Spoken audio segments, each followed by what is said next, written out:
patient from the start until lumabas, wala talagang binabayaran. Wala po. Hindi man siya ganun kaganda tulad ng mga private hospital, pero ang pinaka-importante kasi dito, nakikita lahat at walang tinatanggi ang pasyente. Wala po. Ay, yung ambulansya po, yung ambulance service po natin. Yes po, libre po. Tapos may kasama pa po yung nurse, yung tinatawag po natin ambulance nurse. Million ang bill pero wala silang babayaran. Wala po silang babayaran, sir.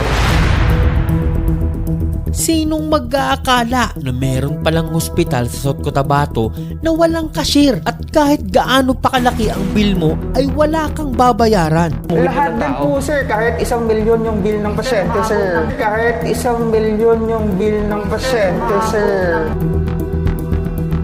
Pero paano nga ba nangyari ito? At paano ito nagawa ng namumuno sa South Cotabato?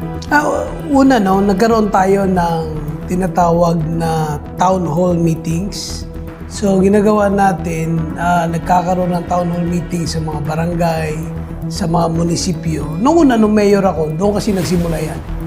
Nung nag-town hall meetings tayo, nag-gather natin yung mga information, yung mga needs ng tao.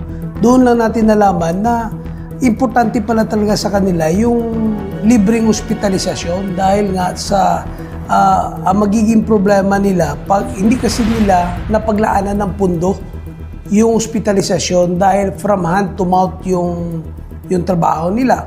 So pag naglaan pa sila ng pera sa hospitalisasyon, malaking kabawasan yun sa kanila.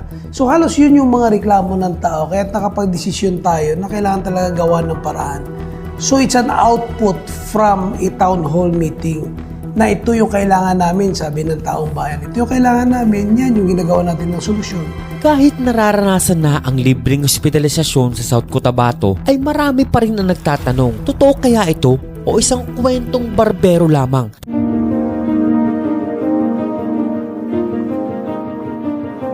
Sino-sino nga ba ang nagpapatakbo ng operasyon ng ospital na ito at paano nila nagagawa na mag-operate ng ganitong klaseng ospital? As an OIC, ito po ang sa no billing, no bill balance. Usually started nung umupo po si Governor Tamayo na sinabi niya noon sa speech niya na bakit hindi natin gawing no billing para sa mga mahihirap. Actually, napakaswerte po ng mga constituents ng South Cotabato. Not only South Cotabato but neighboring provinces such as yung sa Sultan Kudarat. Kasi minsan dito rin sila pumupunta for their hospitalizations. Before, parang private na scheme. Yung mga pasyente will have to shell out of pocket for the doctor's fees. Ngayon, libre lahat. Actually, as the doctor's fees, libre lahat. Yung bayad sa surgery, actually malaki yun. Libre pa rin lahat. And what is good, we are well compensated because yung PhilHealth share, so malaki din yung PhilHealth share. So happy kami dyan. Very happy. This is cumulative effort. And of course, yung trust nila sa vision ng ating governor with regard to no bill or zero balance or zero bill hospitalization.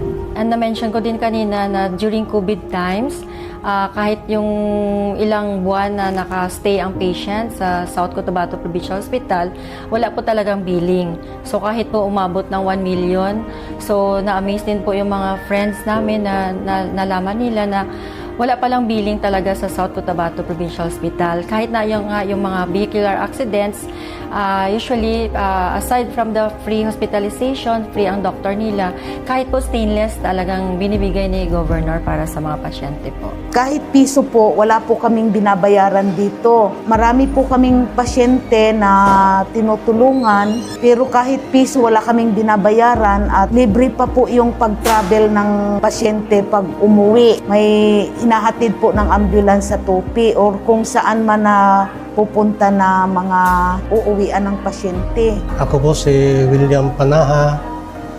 Nandito ngayon sa Regional and Provincial Hospital kasi may pasyente ako dito na may operahan ng appendix. Lahat dito libre, pati mga pagkain libre lahat.